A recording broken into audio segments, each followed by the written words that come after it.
सम्पूर्ण नमस्कार। फेरि पनि मेरो ब्लग लिएर म राधिमा आइसकेको छु र आज चाहिँ म के लिएर आएँ भन्दाखेरि आज चाहिँ मैले घिउ बनाउने है त। मैले पनि यो मेरो फर्स्ट टाइम हो, मलाई पनि आउँदैन।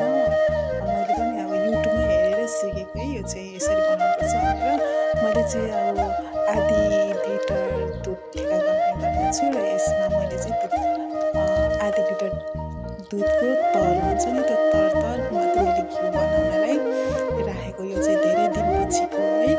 यो आधी लिटरको अब कति चाहिँ हुन्छ र होइन, दिनको अब भेला पारेर चाहिँ मैले यतिको बनाएको।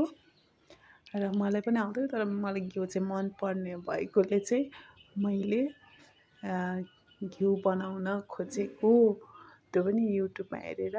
अब के कस्तो हुन्छ है त। मैले पनि यसरी नै मिक्सचरमा पेल्दा पनि हुन्छ अरे, तर हातले बनाएको राम्रो हुन्छ भनेर चाहिँ मैले चाहिँ हातले बनाएको। र यहाँ हेर्नु न, मैले धेरै त मुछिनँ रै पनि 1-2-5-6 पल्ट यसरी मुछ्दाखेरि घिउ आफै चिसो पानीले गर्दाखेरि आएको हो। घिन त त्यस्तो नमान्नु होला, त्यस्तो घिनलाग्दो त